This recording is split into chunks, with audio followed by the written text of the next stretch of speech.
Three people who don't know each other in three different cities picked up their cards on the same night, asked the same question, and got the same answer. They weren't looking for you. Your name wasn't spoken. Your face wasn't shown. But somehow, in the spread, not the kind of silence where nothing is happening, the kind of silence where too much is happening, and the mind needs a second to catch up with what the eyes just saw. One of them set the cards down and didn't touch them again for the rest of the night. One of them said out loud, to no one in the room, "Oh."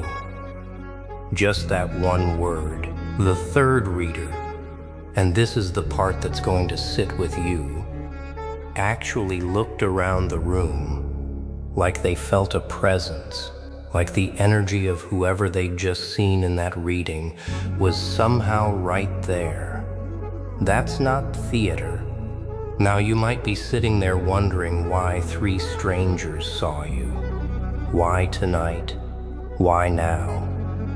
And there's a reason. There's always a reason. What's happening in your life right now? The silence you're living in, the thing you're waiting on, the shift you can feel but can't quite name. It left a mark on the end. That's not something that happens to ordinary trajectories. That only happens when something enormous is about to move.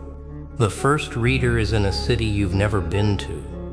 Maybe London, maybe Lagos, maybe somewhere where the night comes in heavy and the streets are still loud at midnight. They do readings for people, not professionally, just because they've always had the sensitivity, the ability to feel what most people can't articulate. They started their spread without thinking of anyone specific. That's how it goes sometimes. The first card that came up wasn't about struggle. It wasn't the card people expect when they think of someone going through something hard.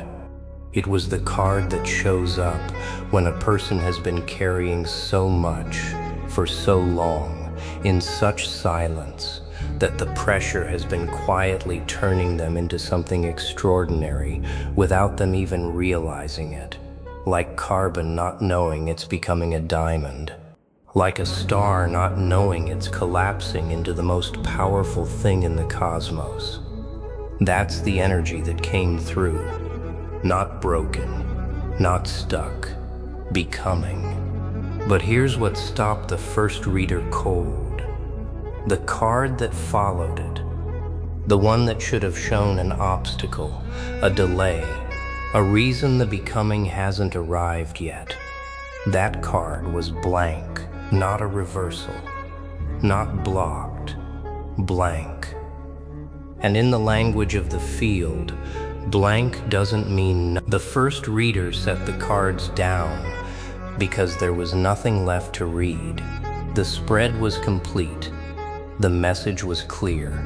You were about to step into a version of yourself that the current chapter of your life has been compressing you into. And the people around you, the ones watching, the ones who've written you off, the ones who went quiet and waited for you to fall, they have no reference point for who that version is, because neither does the field. This is genuinely new terrain. That's not a comfort. Let's stop here for a second and actually look at what's been happening to you. Because the reason three readers picked you up isn't some mystical accident. It's because of what you've done in silence. Not the loud stuff. Not the comeback posts, or the visible glow-up, or the public declaration that you're unbothered. The quiet stuff. The specific private quiet that only the way you stopped explaining yourself to people who were never listening. The way you let certain relationships expire without a dramatic ending. Just quietly, finally, let them expire. The way you took something that was supposed to destroy your confidence and instead used it as a mirror. used it to understand yourself more precisely. That's the behavior of someone who's in a phase of such intense internal recalibration that the outside world simply cannot keep up. And I need to say this clearly.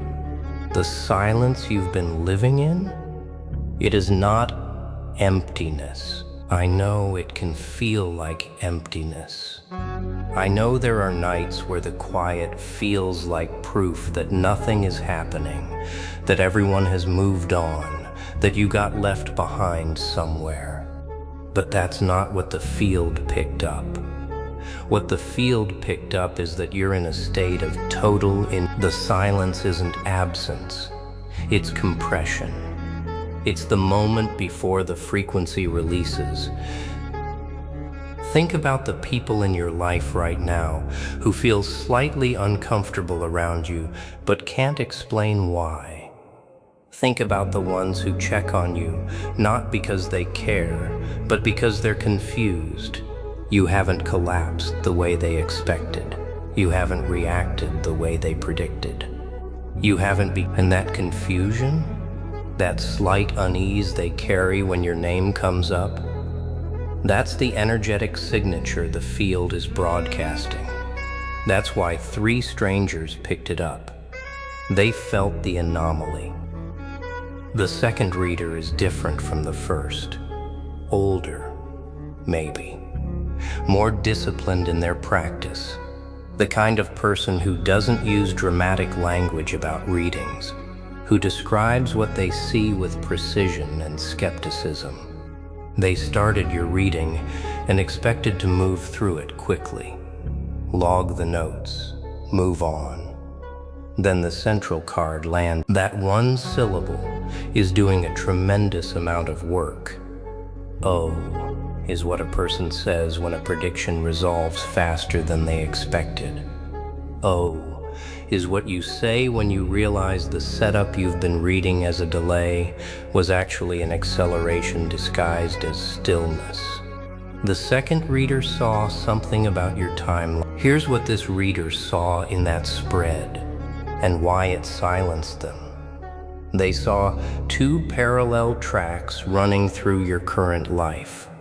One track is visible, the one you live on the surface, the one people can see, the one that appears to be moving slowly. And on that track, things have already been decided. Doors have already been opened. Introductions have already been arranged. You just haven't arrived at the place on the visible track where those invisible decisions become visible yet. And the reader went quiet because they realized, you don't know. You're walking through this period of your life as if the visible track is the only track, as if the slowness on the surface is the whole truth, as if the people who aren't witnessing your wins right now mean the wins aren't coming, but they're wrong. That should honestly feel a little overwhelming. Are you ready for what's already been set in motion?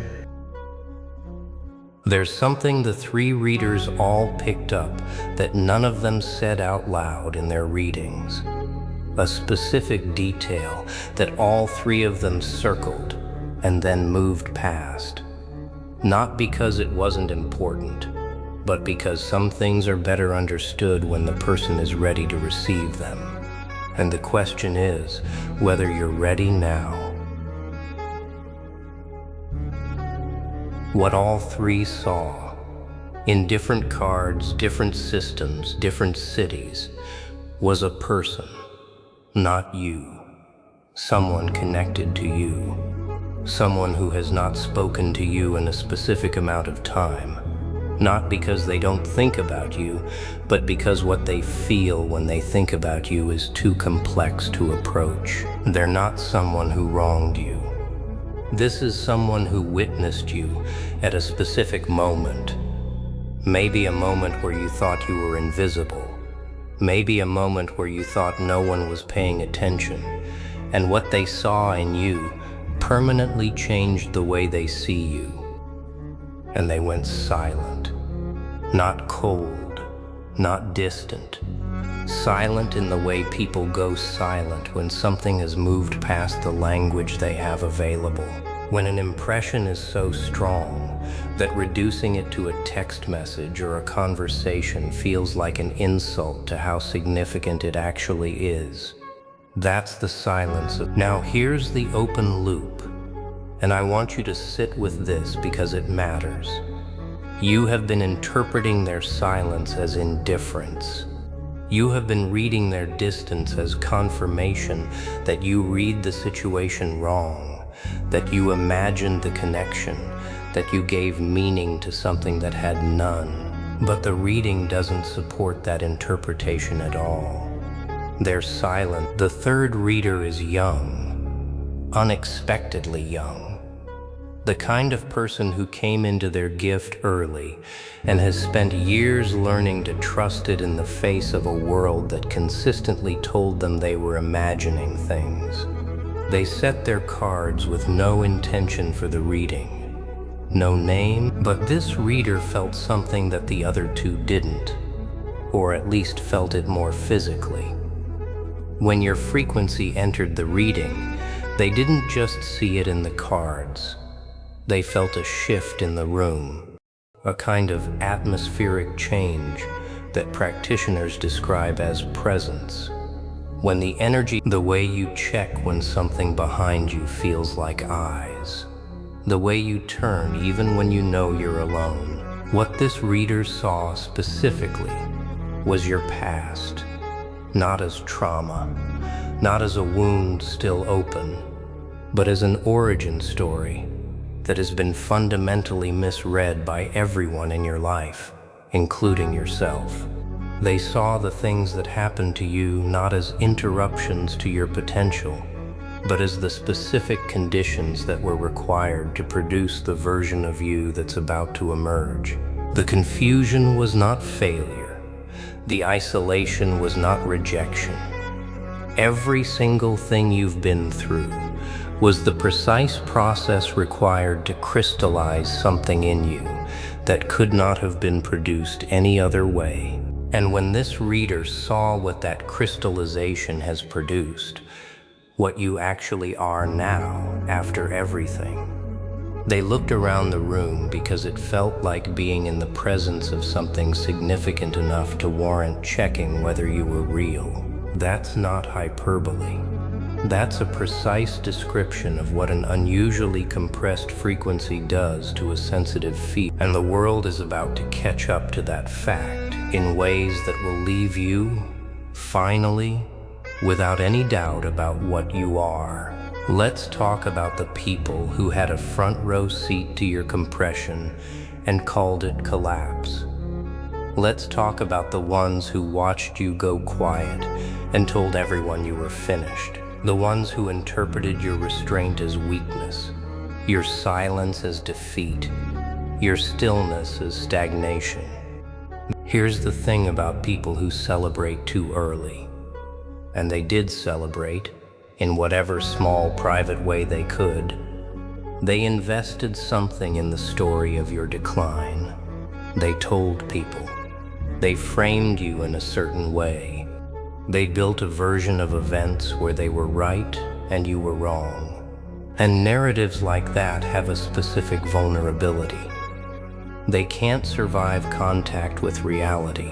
When the field moves, and the field is moving, the correction doesn't whisper. It doesn't send a polite signal. It lands with the same force as the original misreading. Which means every person who invested in the story of your decline is going to have to contend with what actually happened. They are not ready for you. And the worst part for them, not for you, for them, is that they cannot claim they didn't see it coming. They were watching. They chose the wrong interpretation. But here's what I need you to understand about what happens next. Your rise does not require their reckoning. Those are two separate events.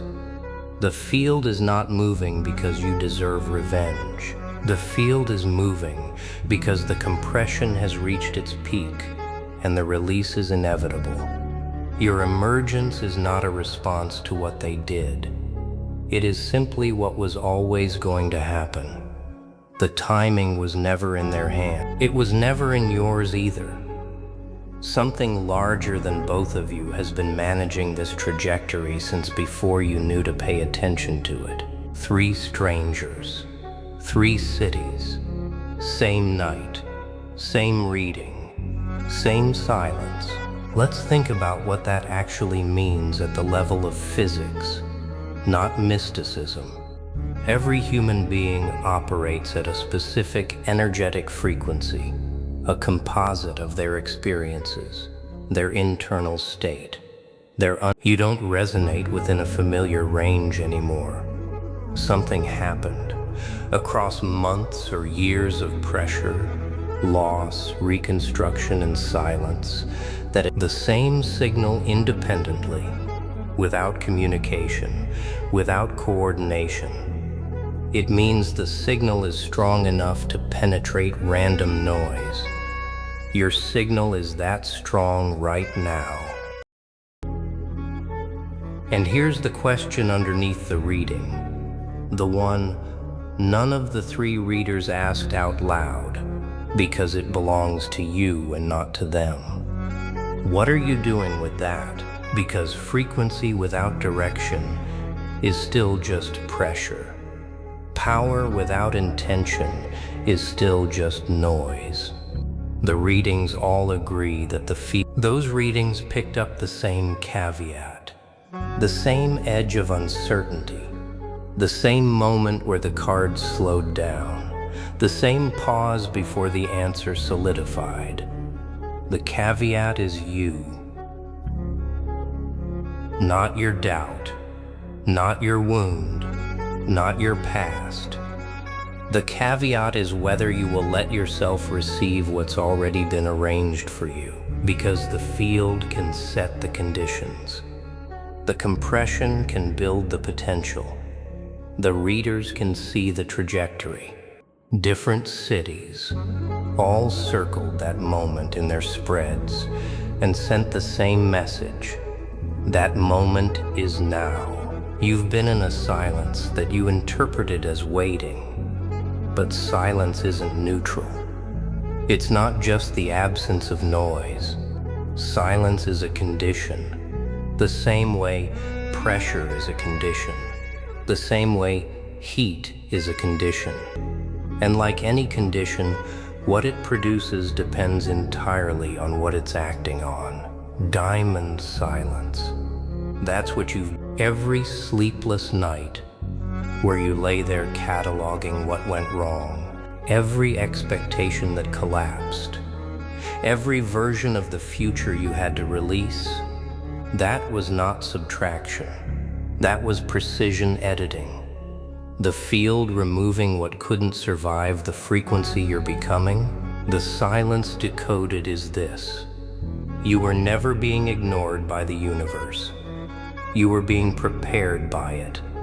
And the preparation required a level of stillness that looks something that cannot be photographed or shared or explained in a way that makes sense yet. Something that 3 strangers in 3 cities picked up without being told to look. The silence was a signal. It was broadcasting. And those 3 readers received it. And they went quiet.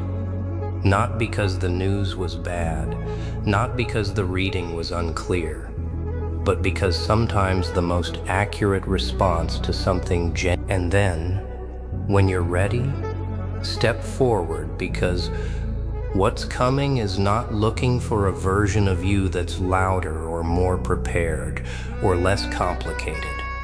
It's looking for exactly this version, the one that made it through the silence intact. The one that 3 readers found and couldn't look away. Here's what I need you to do right now. Not tomorrow. Not after you feel more sure or more ready or more like the person you think you're supposed to be before something this significant erupts. Stop calling this a setback. Stop framing the silence as abandonment.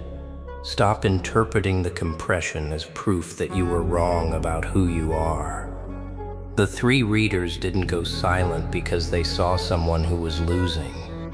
They went silent because they saw that's the moment you're in.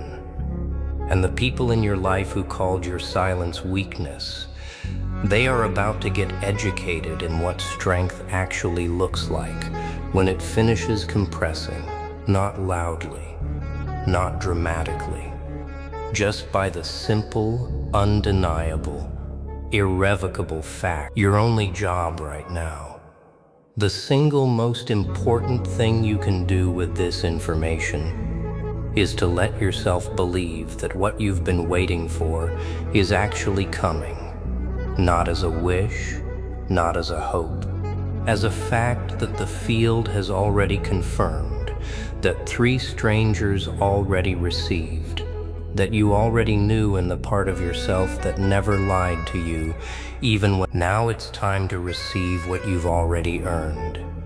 Trust what you feel. Trust the silence. Trust the three strangers who saw you tonight and couldn't speak. And most of all, trust that version of you that refused to break when everything around you said you should have. That version is the one the field is moving toward. That version is the one the universe has been. And that version, that frequency, that anomaly, that diamond made from years of impossible pressure, is finally, irrevocably, unstoppably ready